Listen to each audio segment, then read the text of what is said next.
so much for coming into the museum today, everyone. We're so happy to have you. Thank you to all the veterans who can be here and for everything that you've done.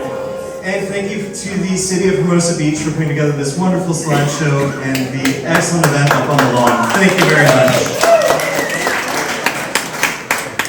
So a great thank you to our local veterans, and it's my pleasure to introduce our board member and local historian, Mark Shoemaker here, who has put together a wonderful presentation about his father's experience in World War II, tracing through the history of the island that he served on before, during, and after the war. Thank you, Mark, for being here. Really excited to hear what you have to say. Thank you, everyone, for being here, especially to all the veterans that are here. This is going to be a little bit of a history lesson. I'm going to talk about my dad before World War II, his first Pacific tour, before a famous battle called the Battle of Okinawa, and then his second tour when he was up near Okinawa with the kamikazes attacking. And then a few months ago, went back to the islands that he served on in World War II, looking for some of the war remnants from his time there. And it was interesting because it was a lesson in temperature rise and sea level rising going on the planet. So this is a picture of my dad's childhood. Yeah.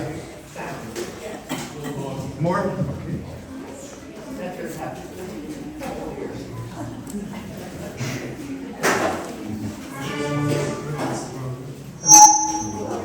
Is that better? Is that better? Yeah. Okay, perfect. So this is my dad's family. Up in the upper right is my grandfather on the left. He was A.J. Shoemaker Sr., Andrew Jefferson Shoemaker Sr., and those were my dad's those were his 5 children from his second family that he started when he was 60 years old. And he had already had 11 children that he referred to as Tribe 1, that he had sired from 1881 to 1898.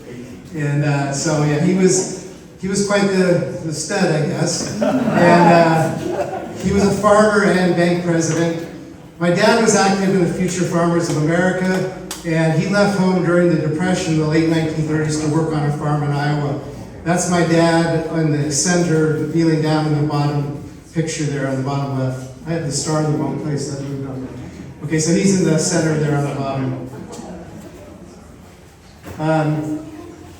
He enlisted in the Navy in April of '41, before the Pearl Harbor attack.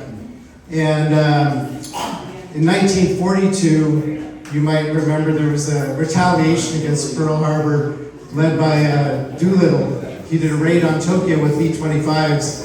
And to tie in some local history, I want everyone to know those B-25s were made over by North American Aviation on Imperial Aviation. And he came, this picture here in the bottom left is him coming to congratulate and thank the workers at North American Aviation in June of '42 after their successful Doolittle raid against Japan.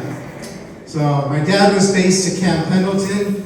He became a pharmacist mate there, and he was bound for the Pacific in August of '43. So this is on the upper right side is a picture of my dad in his sailor uniform with my grandfather. My Uncle Hubert isn't in the picture because my Uncle Hubert was in the Army. He was a mechanic in Patton's Army working on tanks over in Europe during this time. And both were overseas. My dad was in the Pacific and my uncle was in Europe when my grandfather died in 1945. So I want to talk a little bit about where my dad ended up. This is called Tuvala. It used to be called the Ellice Islands. It's 9 small coral atolls out in the middle of the Pacific. They hadn't seen many people from like 1568. The first Europeans went there till about 1861 when Christianity arrived. And then the years after that, what we had was these people called Peruvian blackbirds that went in and actually captured the population and took them away. So about 2/3 of the population in 1863 were taken into slavery. It was a very sustainable place for the population before World War II. They could live off the sea and the land. The men had outrigger canoes.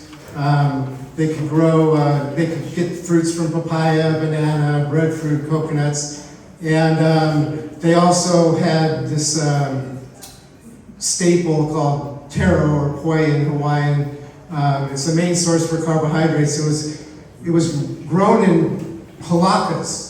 So palakas were where they had to dig out the coral atoll. They're on a base of solid coral. They're not on Earth. So they had to dig out these palakas and fill them with composting to the point where they could grow taro like they did down in that bottom left-hand corner. So then what happened was the Japanese were well spread out through the Pacific, and the U.S. decided that they needed to push the Japanese back to Japan, and they started an operation called Galvanic, and the Ellice Islands, Tuvala, was of strategic importance for the first part of that campaign. So the Seabees went in there in Funafuti, which is one of the islands of Tuvalu, and in October of '42, and they built a 5,000-foot runway. Unfortunately, in doing that, they destroyed about 70% of the palakas that grew the taro for the islanders. So that was a casualty of war, and that adversely affects Tuvala till today. And a 40-bed hospital was built. But down there in that bottom right-hand corner is where the Operation Galvanic started to push the Japanese back out in the Pacific. Another piece of local history is Louis Zamperini, Torrance Airport. He was born and raised in Torrance. He ran the Olympics and Hitler's Olympics in '36. He enlisted in 1941 in the Army Air Force, and he was posted to the island of Funafuti in April of 1943. He was a bombardier on a B-24 Liberator, which is the plane that's flying above there, above an island called Nauru, where they successfully bombed Nauru, but they were attacked by Japanese Zeros. His plane, the Superman, was severely damaged. They said they counted 594 bullet and fragment holes, and he's looking there like a 20-millimeter shell that hit the side of the plane. It skidded to a stop at Funafuti with a flat tire, and we now call Torrance Airport is also called Zamperini Field. So he's a bit of a local person that was involved over there too. The Japanese retaliated on Funafuti, and they destroyed the church in the bottom left-hand corner. The islanders had taken refuge inside the church where the Japanese were attacking, and the U.S. military told the islanders to evacuate or they'd be killed. And so luckily they heeded the advice, they left. The church was destroyed, and then it's been replaced by this new one here. So this color pictures from when I went and traveled down there 3 months ago. I met up with this gentleman, his name's Seosi Faniki. He's the oldest person in Funafuti. I talked with him for about an hour at his house. That's his father on the right. They both survived the Funafuti church aerial bombing by leaving when the U.S. military told them to evacuate. And kind of segueing to later on in the presentation, he's wearing a climate change t-shirt on his chest. You'll see why in a little bit. This is the Faniki family photo that I took a picture of, where you can see that when the missions started coming into Tuvalu, they intermarried with the local population. So this was the only good picture I could find of this kind of ugly-looking ship. It's that my dad went to the Pacific on from Port Wainini, and he arrived in Samoa in August of '43. At the same time, the Seabees had gone up to another island called Nanumea, and they built a 7,000-foot runway in September, and the Japanese attacked Nanumea and Funafuti. It had been kind of secret for a while, but the secret got out, and both Funafuti and Nanumea started getting bombed by the Japanese. And then the U.S. retaliated with our own bombing against Tarawa and another island called Okinawa. So my dad arrived in Funafuti about a week later after these bombings started in October of 1943, and that was 7 weeks before the Battle of Tarawa. So the Japanese bombers attacked Nanumea, B-24 was destroyed, and the US started widespread bombing from Funafuti and Nanumea against Japanese islands. That's what a B-24 looks like there. That's the same one that Louis Zamperini was a bombardier on. So then in November of 1943, there was the Battle of Tarawa.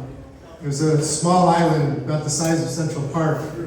And at that time, the US had very poor intelligence. They had done a lot of aerial bombarding, but it didn't really adversely affect the entrenchments that the Japanese had on the island. And they went ahead and did an amphibious landing. So on the upper left there, those little blue circles, those are ships where they sent amphibious craft out to invade the island. But unfortunately, they didn't wait for high tides, and they got stuck about 700 yards from the shore. And so the Marines had to get out and walk or try and swim in with all their gear across this reef, all while the Japanese were entrenched in their bunkers with machine guns. So it was an atrocity. 1,115 Marines were killed, 2292 wounded in trying to take the island. The Japanese were eventually attacked. They were able to find an entry on the left side there, and of the 3,636 Japanese, only one officer and 16 enlisted men survived. And there were many suicides, a lot of hara-kiri that went on. They had used Korean laborers to help build the runway on the island and build the entrenchments. About 1,200 Korean laborers were brought to Tarawa, but only about 129 survived. So it was a really awful battle for everybody. I found this quote that said, "More human life per square yard than any other engagement in U.S. Marine Corps history." So it was an awful place to be. And they learned a lot of lessons from this battle about what not to do in the future landings through the Pacific. So this is after Tarawa picture. My dad was in the field hospital taking care of wounded. He's kind of about right here. That picture, guys. He left Nanumea in August of 44 to Kauai and worked in a hospital there. And then on his way back home, he went to Guadalcanal and finally made it stateside to San Francisco.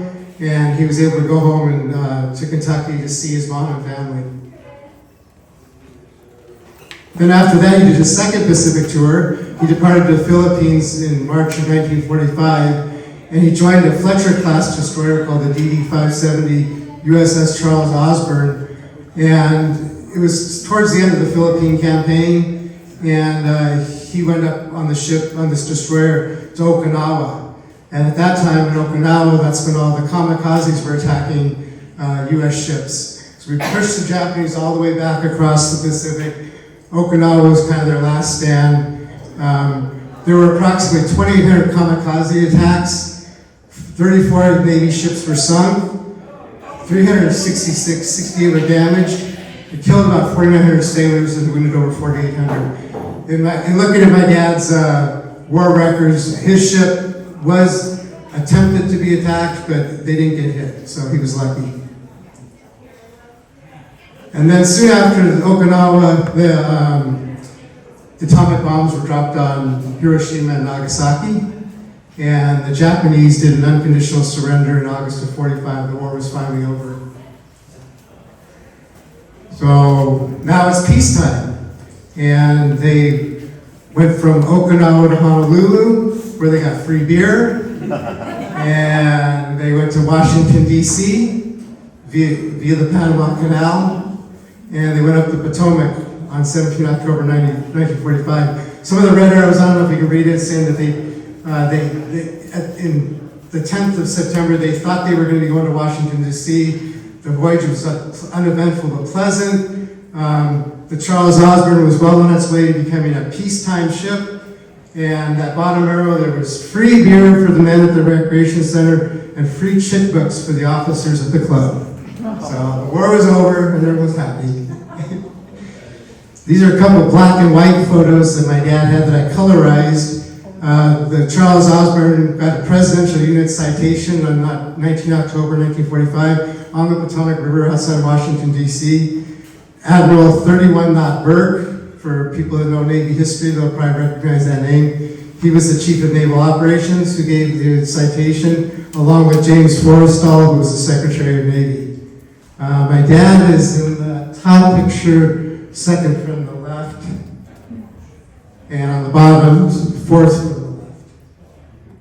He was a Chief Pharmacist Mate at the end of the war. So probably they don't do this politically incorrect type of citation anymore, but that's what he got. And then after World War II, he got married to my mom, Teresa Gertrude Salet, on 22 December 45. They honeymooned in New York City on New Year's Day. And then he went down, he stayed in the military, and he decommissioned ships in Charleston through 1946. And then later he graduated from Loyola University, and then they built a house in El Segundo in 1948, and he worked as a career in aerospace until he retired. So that's Loyola University on the right. Before, it was LMU. Yeah. And that's my mom helping on the ship. Don't know what she was doing.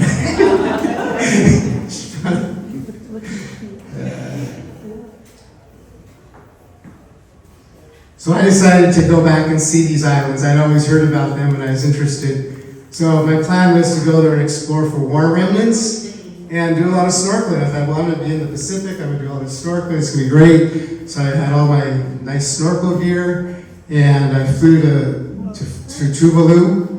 And I thought when I got to Tuvala, I'll get a ticket for a cargo ship to Nanumea, which is where he spent most of his time. I didn't have any hotel reservations. There was no confirmed cargo ship schedule. There's no money exchange there except for cash. There's no credit cards or electronic payments going on. There's no fresh fruit or vegetables. You'll see why here in a little bit. So it was a bit of an adventure.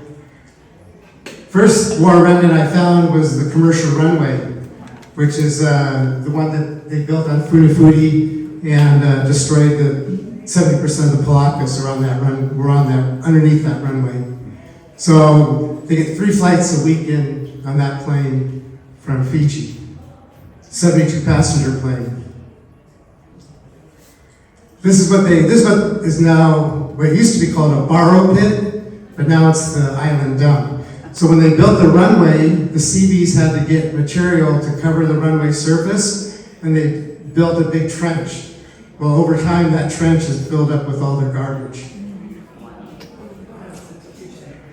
So in the upper left is an anti-aircraft gun emplacement, and the bottom is what's happened with erosion due to rising sea levels.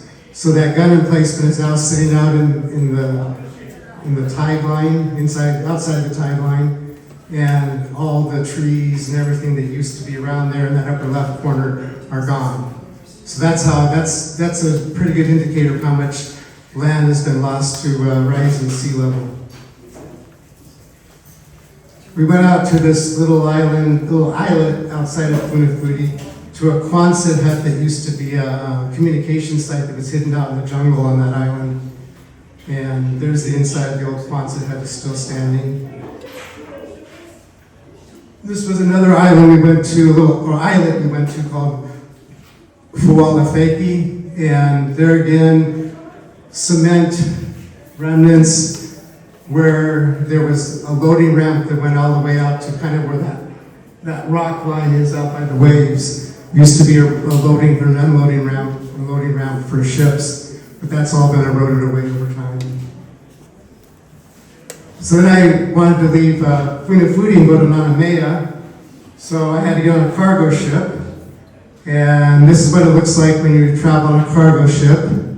You have people sleeping on the deck, so it's funky food, cooked in a small kitchen, and they're moving. There's mainly I saw food being brought to these islands.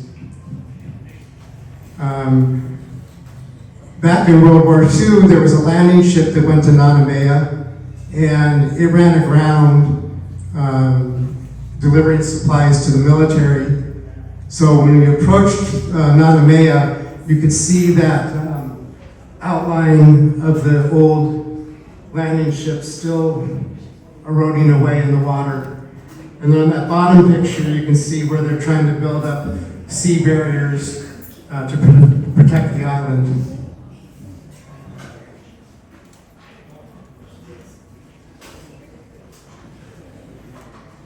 So that on the left is a little map of the island of Nanumea, and in the middle I say LST 203, that's where the landing ship went aground. There's where they built the runway in Nanumea, but there was that lagoon in there, and they wanted to be able to have the U.S. ships have a safe harbor, so they built what's called the American Passage. They dynamited the coral reef and created a passage. So on the bottom is the entry into that American Passage, and on the top picture is exiting the American Passage. And that little highlighted orange area where it says A Camp, that's where my dad served in a field hospital on that island after the Battle of Tarawa. So that's looking up the runway, on the bottom looking up the runway to where the field hospital was, and then in the upper right is where the field hospital would have been located. So in Nanumea, I found this old wreckage of a scout bomber, Douglas SBD-5, Douglas Dauntless Dive Bomber. If you've seen the movie Midway, you saw those planes in action. One of them did a wheel-up crash landing in Nanumea in November of '43. That plane was built in El Segundo by Douglas Aircraft. And I found an old B-24 Liberator that someone was using by their house that had crash landed at night in strong winds in Nanumea. And then I left Nanumea and I went to an island called Nanamanga. Nanamanga didn't have any war remnants, but it was the only place that I saw kind of a traditional house, the way the islanders would have lived before World War II.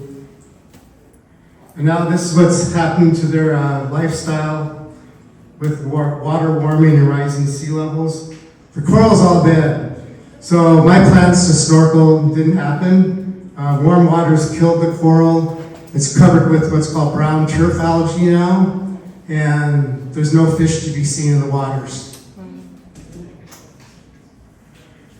So because of the rising sea level, all their freshwater wells have been depleted. So now the only way they get fresh water on the island is to capture rainwater and put them in tanks.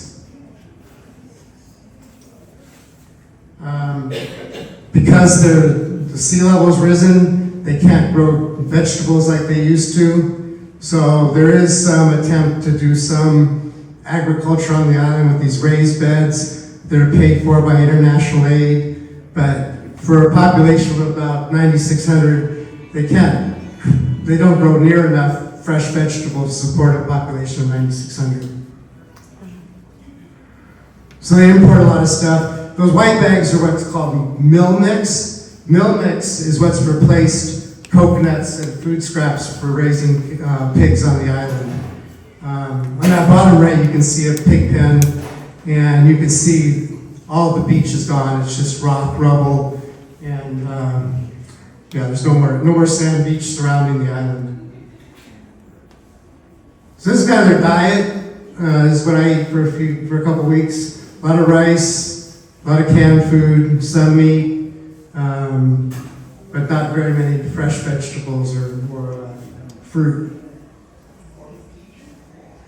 These are attempts to build barriers and actually create land. So that picture on the right is showing where the international aid came in. They put in those huge bags to build up the land, and then filled it with rubble that they brought into the island by ship. So I don't know how sustainable that's going to be, or what they're actually going to do with that land right now. It's empty right now. They haven't figured out what they're going to try and do with that surface yet. So a lot of the traditions are aging out. I did see some dancing. I found one lady that was making a dress, and the guy that was doing netting. But a lot of those traditions are gone. When I went there, they just started getting smartphones. They had Starlink, and they were just starting to use smartphones. So that's distracting them from their traditions as well, as we all know that happens. So the future of Tuvalu in country, sustainability is declining as the temperature and sea levels rise. They have an increasing dependence on international aid for food and sea barriers. There's an open immigration policy to New Zealand and Australia, and because of that, they have kind of a brain drain going on for the professionals are leaving the island. There's a population decline. There's about 4,600 Tuvaluans living now in New Zealand, and they're keeping the culture alive and vibrant. So that's it. I'm going to say on this Veterans Day, let the past and present not be forgotten. And I want to show you what the map of the Pacific looks like nowadays, after World War II. We have a lot of support bases in Alaska, Washington, California, Hawaii, and they're supporting about half of our overseas troops are in this region. About 85,000 troops are based primarily in Japan, about 54,000, and Korea, about 26,000 troops. We're starting to have more of a presence back into the Philippines again, and we also have presence in Guam. So thank you, veterans, on this Veterans Day.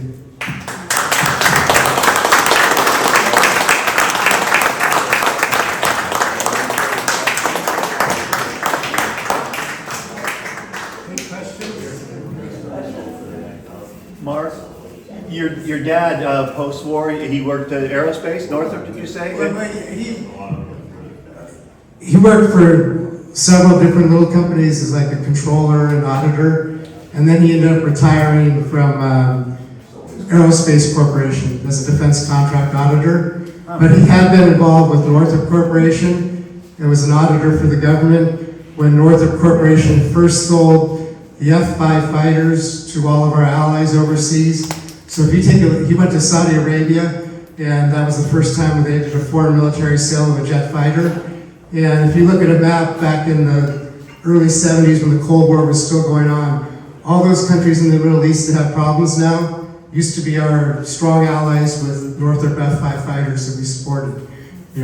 All of them, Iraq, Iran, Syria, Yemen, because during the Cold War it was them or us. Either you're with the US or you're with Russia. So the smart ones, and most of them went with us, and we're our allies.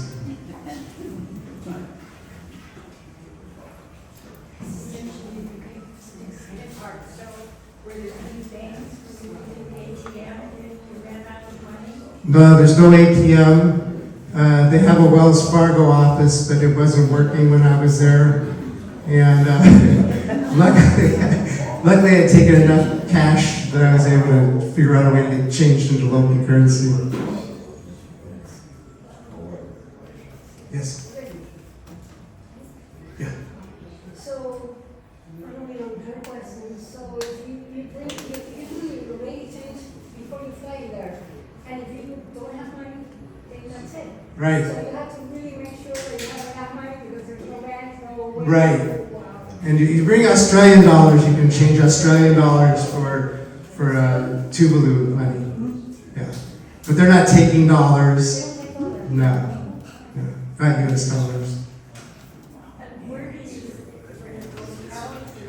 Well, there's a few, hotels, but they were mostly occupied by international aid workers.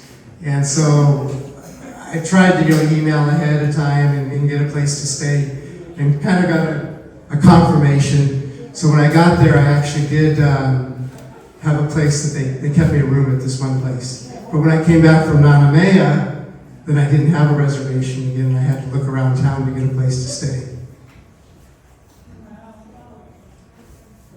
Oh, do they have any economy at all? Well, do they it's, I don't know if you've ever collected stamps, but they had, some of these small countries, they had an income by selling stamps, and now I think they still do that, But another thing that Tuvalu tapped into was using the .tv.com domain and selling that domain to people for websites. So that's one of their main economic drivers, is selling their Tuvalu.com domain name. So other than that, I didn't see people really working that much, you know. There's a few people around the docks that would help with the cargo ships, but and there's government workers, but there really wasn't any, like, you couldn't see any active. I mean, are they even having a good time, like surfing or sports? I kind of feel bad for the people that are there, because the more they're given, the less incentive they have to kind of take care of things on their own. So they're getting enough international aid that they really don't have to work. But like I said, they're having a brain drain, because the smarter people that want to have a better life for their families, they're going down to New Zealand. What's the education? I saw schools there, but I don't know. I don't think they have a college. I think if you want to go to college, you'd have to go to Fiji. That's normally where they go. Hey, up here. Do they make any jewelry? Yeah, I actually bought Kathy some my wife Kathy, I brought her home some handmade island jewelry. Those flights that come in 3 times a week, the women of the island set up their tables and they have their jewelry out for sale before the planes take off and for the tourists that come in. It's interesting to know, if you lived in a war zone during a war, how much the construction and the industry around it, I was in Vietnam, there's, you say workers, these construction workers are building airports. I mean, I don't think people like this in the military, they don't know how thousands of people just go do that part. Yeah, the CVs, yeah, that's the CVs. Yeah. Yeah. And the connection to Aviation Boulevard, because I'm not from here, I'm from back east. Oh, yeah. Yes, Aviation Boulevard, which we always regard here as the old salt road that went to the Salt Lake underneath the power plant. That was the main road, and why is it all like this? Because the indigenous people made it like that, and then now it's the war machine. Well, we used to have a lot of airplane manufacturing. We had Northrop American Aviation that built the B-25s, and then they went on and built a lot of different aircraft, the F-86 Cyber, and a lot of supersonic activity. And then we had Douglas Aircraft in El Segundo. We had Northrop at one time had aircraft manufacturing in El Segundo. So there used to be a lot of airplane manufacturing that went on, and a lot of that was fueled by World War II. And then after World War II, that's when the aircraft manufacturers got into, some of them got into like the supersonic era, and others started building commercial aircraft like Douglas Aircraft did in Long Beach. So there's a huge legacy to airplane manufacturing here that doesn't go on anymore. I think the only aircraft manufacturing that goes on in El Segundo now is they still make the center fuselage section of the F-18 fighter, which is like a 40-year-old aircraft now, and they're still building it, and they ship that center fuselage assembly by train back to St. Louis for final assembly. Yeah, so yeah, it's a big foreign military sale product. I was working at Northrop in the early 80s, and the Swiss ordered some with special titanium bulkheads that had to be put in so that they would get a longer life out of the airframe. How many children do you have? I didn't take after my grandfather. I guess I learned his lesson. Hey, Robert. Hey, Mark. And you might have said it, but I didn't catch it. What is the magnitude of the ocean change, and what are they expecting for the future? Well, I don't know. I just know there's no beaches there anymore. There's no sand to walk on, and I think it's probably, you know, they're close to the equator. You know, the ocean's not level around the planet. I mean, it has different levels. There's not one flat ocean level because of tides and gravity. But I'd say it's probably come up with like a couple feet at least. You know, and the way they're building those sea barriers, they're trying to add like another almost 10 feet. Okay. You know, in anticipation for what might happen. You know, but part of that is also, if there's wave action or something, they gotta be up high. But the international aid that's going in there to build sea barriers and bring in land to fill behind the barriers, they're going up several feet, Yeah. like 10 feet. Thanks. Mark, Yeah. are they creating, like, seeding coral reefs? I mean, it's happening in other parts. No, I think the water's just gotten too warm. Yeah, it's just all the coral was I was hoping to do all this snorkeling, when I got down there, poor me, first world problem. I get down there and it was just covered with this brown turf algae with no fish around. And I've snorkeled in different places in the tropics, so I know what it's supposed to look like. And it was like dead. Yeah.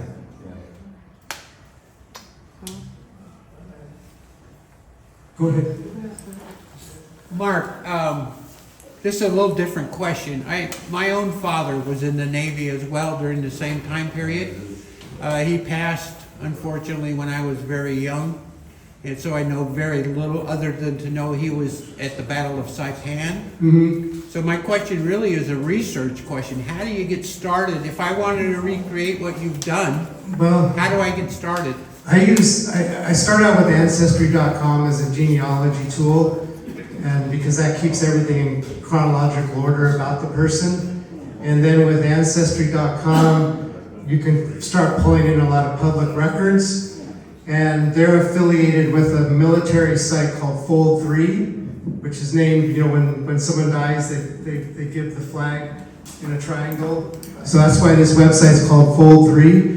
And Fold 3, if you're lucky, you'll find all sorts of information about your father. I've found information on my 5th great grandfather who fought with George Washington in the Revolutionary War. He was about a 19-year-old kid who deserted the night that they crossed the Delaware. But